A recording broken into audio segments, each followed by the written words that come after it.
tuia karunga, tuia kararo, tuia karoto, tuia waho, tuia tātou te tangata, ki te kaupapa o te hui nei, ki te kaupapa o te rangi nei, Māori ora, kia tātou katoa. Right, so we have a mix of Zoom and in the room attendance. So again, just standard kind of protocols around that. And we have no apologies, so I don't need to worry about that. No public forum. Any declarations of interest? No. No late items. So confirmation of minutes from the 2nd of April. Someone move. Oh, that's right. I think it's either me and Nick, isn't it? We have to do this wonderful tag team thing. Would you like to move the minutes from the 2nd of April? Move me and Nick, seconded myself. All in favour, please say aye. Against, carried. And the confidential minutes of the same meeting. Joe? Apologies, Mayor Tim. I just note Rob has just put in his apologies. Rob Smith as our manager through. We can note Rob's apologies. Thank you. Yep. Right. Confidential minutes, sorry, from the 2nd of April. I'll move. Just reverse the order. All in favour? Aye. Against? Carried. Right, so next we have item 7.1, update from NEMA. James, welcome. Good morning, everybody. Nice to be here in person, and pleasurable to be here and not still in response. So, thank you for that. I'll take my written report that I submitted as read, but there are a couple of additional points to two parts of it that I just want to update on. Firstly, the emergency management bill. So Minister Mitchell presented that to Cabinet last week. We're expecting to have a press release out this week from the Minister on the bill, and if Cabinet has approved it, and then from there, subject to the approval of Cabinet, going through to the Parliamentary Council to be drafted, the bill to be drafted with its introduction, still at this stage expected to be in November. On the other part, I had an entry in there about the Ministry for waste funding from MFE. Just wanted to point out that they've been very proactive with your weather event that you have had. They were reaching out to NEMA and to Nelson Tasman very early on with their support and what they can do to help for financial support for waste management cleanup as you go in through to recovery. So they're the only additional parts I want to add to the report that I'd submitted. If there's any questions. Okay, thanks, James. Any questions of either anything James touched on or anything that was contained in the written report in the agenda? So, James, through the chair, are you able to elaborate any more about the waste management? Are they offering more money or just physical resources? Back through the chair, yes, it is. It's a funding mechanism for waste management. So they will help with funding for your cleanup. For some aspects of cleanup, they will provide financial funding. Right. So we've David Stevenson's been. I think David Stevenson's leading that work, isn't he? So right from the first event, he's been developing the application or going through the process of engaging and trying to access that funding. Right, and of course then we're providing free at the transfer station, so will that money possibly cover that cost, or how would that work?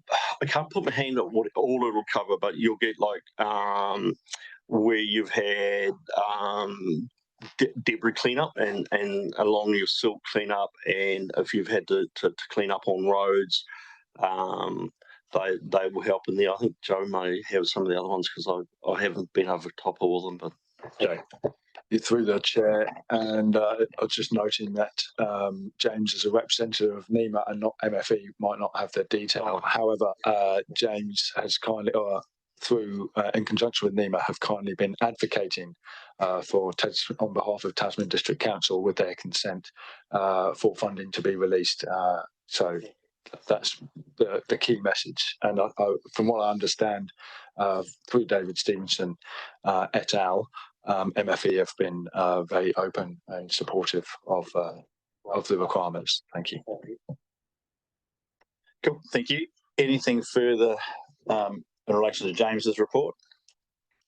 If not, thanks James. Thanks for the update, and we certainly will look forward to the emergency management bill.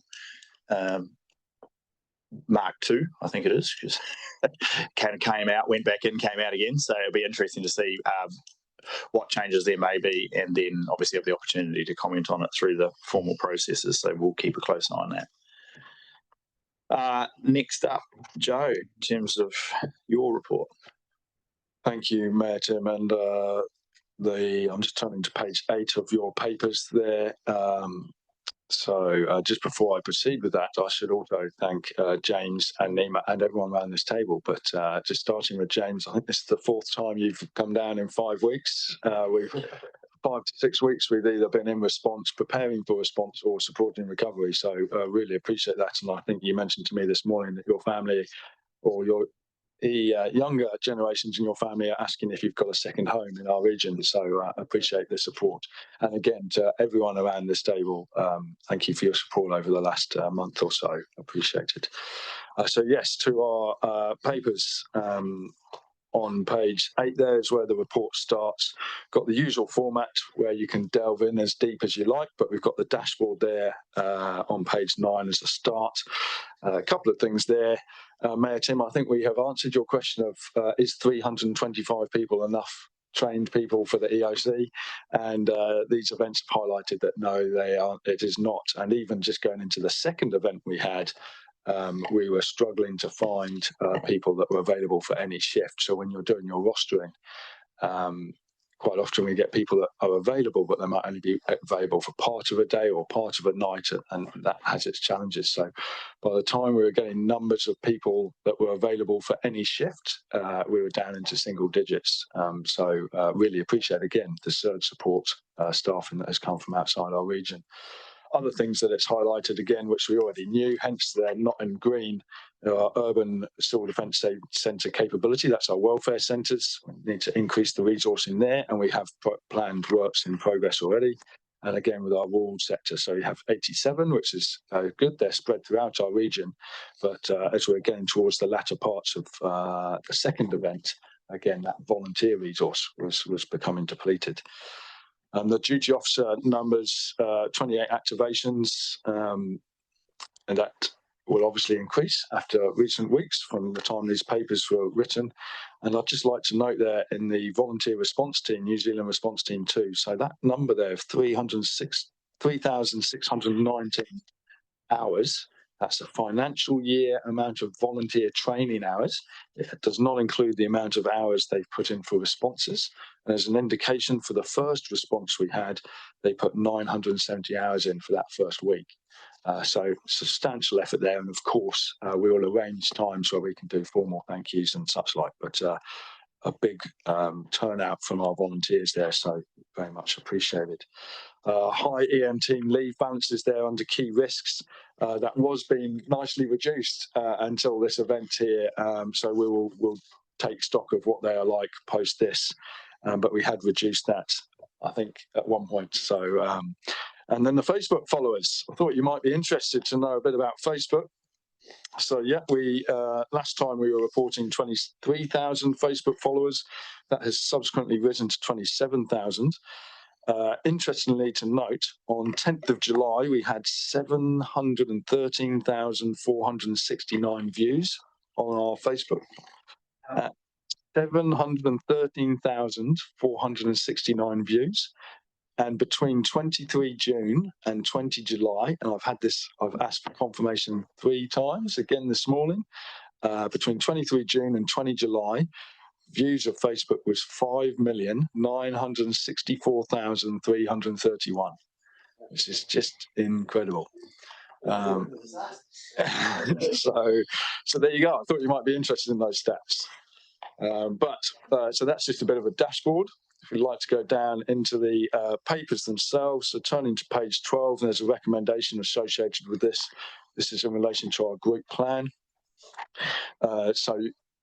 Recent consultation, so just a bit of a backtrack, you kindly approved our group plan in the last meeting of the CDEM Group Joint Committee. Recent consultation regarding the strengthening of New Zealand's emergency management legislation has highlighted an intent there to strengthen and enable community. As such, prior to publishing the plan, we'd like to make a slight tweak to our the vision that's outlined in the plan. The intent remains the same, though it's just presented in a different manner to promote that enabling participation aspect. We have sought legal advice, and essentially there are no issues with making the proposed amendment. So there's a bit of detail there. And I've got that legal advice with me if anyone would like to see it. Moving through the papers, I say I'll largely take it as read, so please do ask questions if needs be. But I'm shifting on to page 21, so our financial reporting. So at the end of May, we were reporting a bit of an underspend.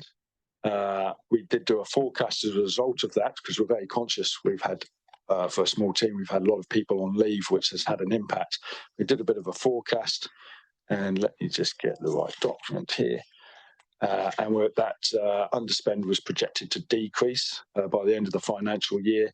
There are a couple of items, a project there with getting a radio system outsourced for about 19,000, satellite communication cost savings we acquired for 12,000, EOCIT support. There's a bit of a negotiation we're going through amongst our councils and an external, and that's just been delayed and being rolled out. So that was a $25,000 saving. And we managed to get some more funding from through NEMA. So for our group training, which meant that we didn't need to spend an additional 19k, and our fixed overheads we had to reduce in our rental because we paid off our fit out costs. So we're about 45,000 below budget at the time there, and that is also just a bit of a delay in space becoming available above us, which we had some budget for. So that's just an indication. The one caveat I'll put in here is we had a lot of activity going on in the last part of June, and obviously these weather events have had an impact, so I don't have oversight of what that impact is yet, but obviously I will do and come back to the committee. Through the chair, I think we've got a question. Thanks, Joe. I've got a few questions, Joe. The first of those is, can you just explain for me at a high level, when we have a major incident that flowed over the 2 financial years and huge numbers of staff, both from Nelson and from other councils supporting us, I just want to understand what the financial implications of that is for the 2 council under the model that we have. Now, I know it's early days and I don't expect to see the numbers. That's unreasonable. You're totally focused on the recovery mode, and that's all understood. But I just want to get an early heads up as to how this stuff flows out. Got a bit of a feel from our August 22 event, but not the infrastructure fix and all that stuff, but the actual operational costs of the emergency management centre. How is that likely to hit the books of the joint unit for the year to the end of June? How is it likely to hit the 25-26 year? What is the normal practice with about the amount of refund that we may be able to get from NEMA for some of that? Can you give me a feel?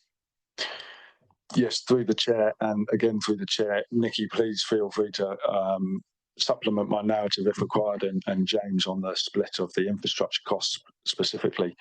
So Mayor Nick, yes, generally the costs of running the facility across the road, the Emergency Operations Centre, are split 50-50 between both councils. So that's the actual resourcing and all the ancillaries that go around that for running that facility. On the ground costs tend to fall in the region they lie. So if we've got works being undertaken in Tasman District Council, that's where they fall. And if we've got works happening within the Nelson City Council area, that's where they fall.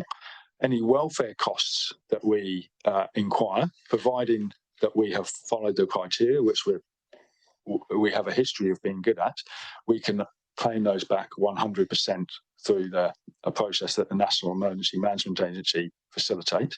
And then we go on to other costs like engineering costs, and I might let James just talk to that. So with infrastructure costs and outside of roading, so if you're looking at No, that's not where I'm at. What I'm wanting to understand is not the infrastructure cost, ring fence that off. I know that lies where it falls. What I've noted is that there are dozens and dozens of staff out of Nelson City Council, Canterbury Regional Council, and there are dozens of people outside of our region who have been helping. And I want to know, how does that financially play through, and whether there is any support from the NEMA for those costs. How is it going to flow through? Do you want me to ask? And this is not physical work. This is the huge and well-managed good effort that's gone in. I'm not questioning any of it, but I want to understand how it's going to affect us financially. So through the chair, the surge support that was brought in is going to be covered by NEMA. So all the costs for the flights, accommodation, and feeding of the teams that come in is going to be covered by NEMA. NEMA's opted to do that. Traditionally, it's usually covered by the groups, but NEMA made a decision in this case, given the long period of time that the group has been in response, that they saw it as a way to support the group by providing that financial support. So can I understand that the billing? So we've got, say, Canterbury Regional Council staff up supporting us. Good on them. They freed the staff up. They get their wages paid via the Canterbury Regional Council. The Canterbury Regional Council bills us, and then we bill NEMA, or does the billing go directly from Canterbury Regional Council to NEMA? There's a couple of aspects there, and as you say, it might be a broad brush approach. So I'll just put the caveat in that there might be some nuances as we work through the detail. But in general, as James alluded to, and we need to clarify for the first two events we had, but for this event where we've had this latest one where we've had significant staffing surge from outside our region, costs are kindly being covered by NEMA. Those wages are paid by the host council of those employees. Travel in this case for this third round and accommodation being paid by NEMA. For the first two events, we might well be picking up some accommodation costs and travel costs. We just need to clarify the detail. Travel and the accommodation is the extras. What about the core wage? The core wage is paid by the host council. Yeah, they're genuinely donating their time. They're donating their time. And I should also put in another caveat that we are talking about, or I am talking about, personnel that have kindly been fulfilling roles across the road here. I don't know and don't have oversight of where council have gone to council for things like building inspector surge support or hydrology surge support. So we don't keep oversight of those costs.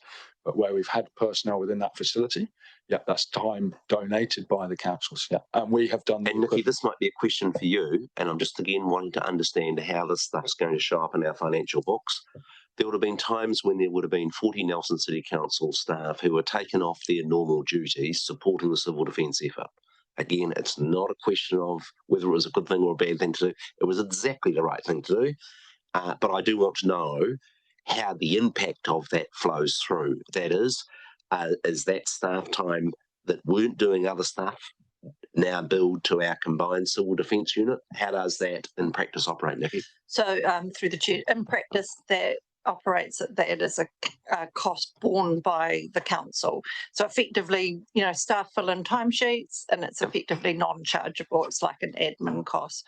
So that sits within each council. So it's kind of, it's a lost productivity for the councils.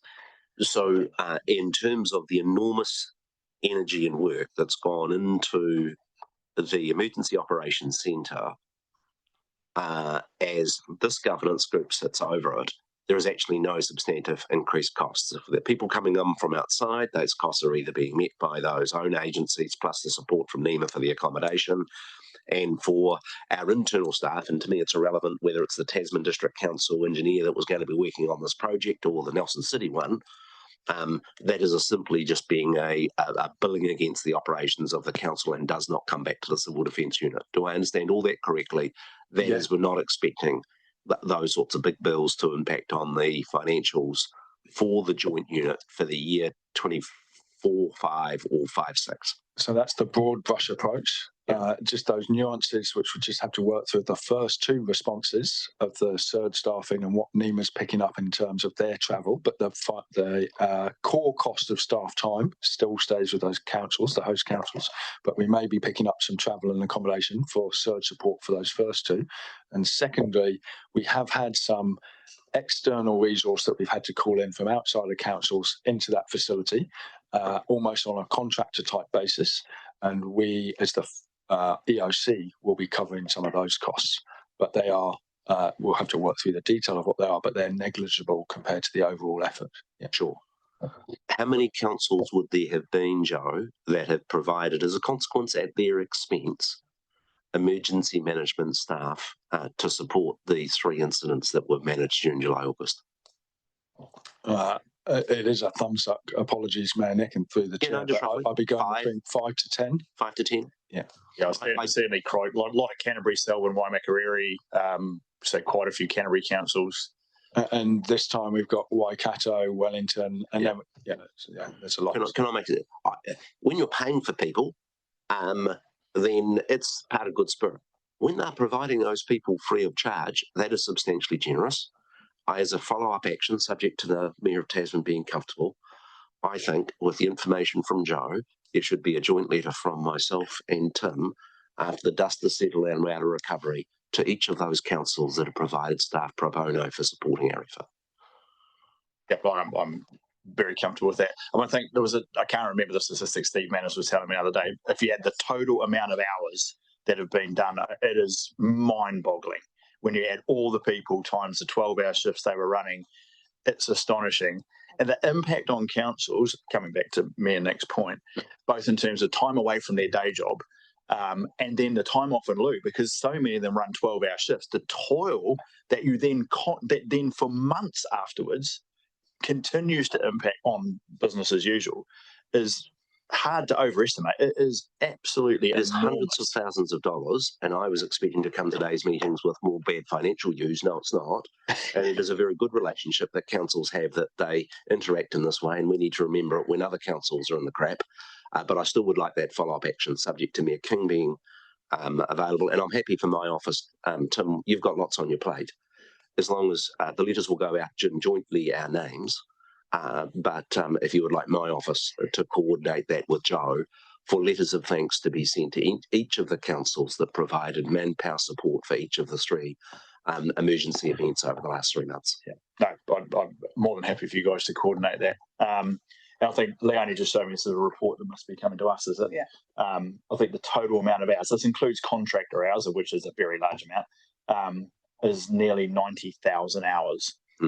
So 7,000 hours of Tasman District Council staff time, 7,000 hours from other councils, so including Nelson City, which will be a big chunk of that. Yeah. 35,000 hours in roading, 5,000 hours in the 3 waters, and 35,000 hours in rivers. So it's, again, it's a staggering amount of hours collectively that have been put in.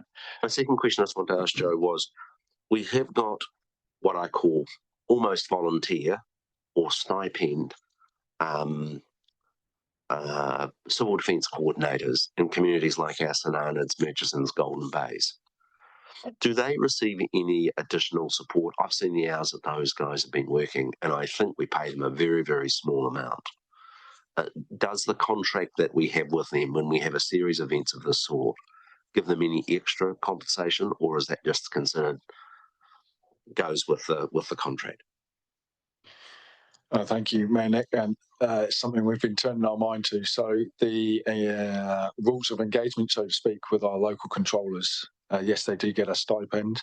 That stipend covers their interaction in BAU for training and participation in various activities and exercises, but also small to medium type events. However, when we get sustained, prolonged activities, we have previously, and COVID's a good example, looked to supplement that. We haven't had those discussions yet, but we are looking at it here, positioning ourselves. Just want to understand how it worked. I think we're going to need to have that discussion because I know the sort of hours that those guys have put in over it. And my third question, what interaction are you expecting there to be with NEMA and to our own Nelson Tasman emergency management team with the Met Service regarding the location, consenting and program for the rain radar? Have those discussions started up? Have we got it? One of the things is I'm delighted that it is on a fast track, but if it is on a fast track, it means that we need to engage early. Through the chair, the only lens I have across that, Mayor Nick, is I'm aware at this stage, just because my focus has been elsewhere, is I'm aware I've got a meeting coming up, I believe it's next week, between joint meeting NCC, TDC, and then we are also featuring in that, arranged and facilitated by Alec Laverdis. And that's the only oversight I have at this stage.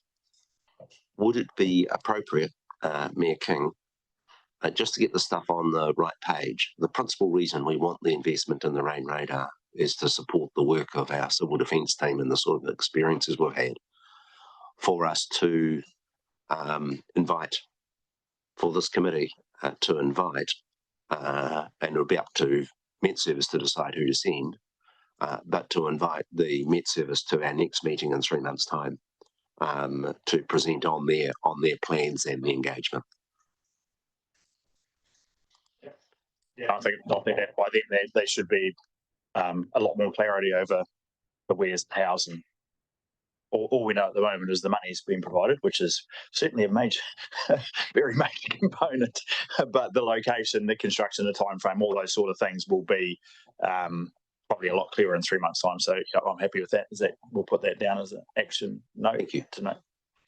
That's all my points I had from Joe's report. Thanks, Mayor Nick.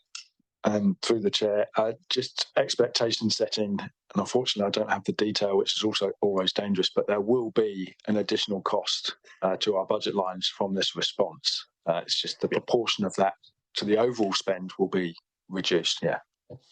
Yeah, no, I'm reasonably clear that we're not going to get away from everything that's happened in the last month with zero impact. That would be well, it'd be nice, but seems incredibly unlikely. So no point noted, Jay. All right, thank you. Nikki. So through the chair, I just wanted to clarify that because we're forecasting to carry an underspend, that effectively goes into reserves and will be used to fund any costs that we do incur. Okay, thanks, Nikki. Good to know. Next meeting, it's just too early. You've got a whole lot of moving pieces of our overall budgets. I am quite keen, Nikki, and I have no expectations the day after the event to have any idea. But by 3 months' time, I would like to get some feeling as to how that's going to pan out on financial impacts on both councils. And it's not to argue about any of it, it's just to understand it. Yeah, point noted as well. Very good, righto. Is there any further questions from Joe's report? If not, we need a mover and seconder to receive that report. Well, it's got to be me on that. I'll move. Nick will second. All in favour, please say aye. Aye. Against. Carried. Thank you. So now we're moving into committee. Correct, Joe? So move into committee, and as part of that, we're also enabling, are both Claire and all, so probably just need to include in the wording of the resolution.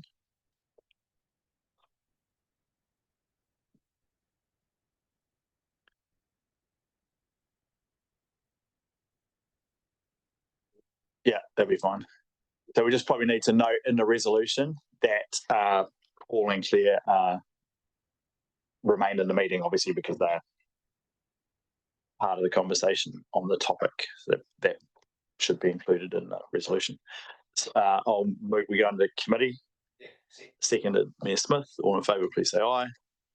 Aye. Against, carried. We're saying we're now into committee, so I'll come across to you, Joe, to just introduce the item, introduce Claire and Paul, and then we'll go from there. Thank you, Mayor Tim. So following on from subsequent meetings of the CDEM Group Joint Committee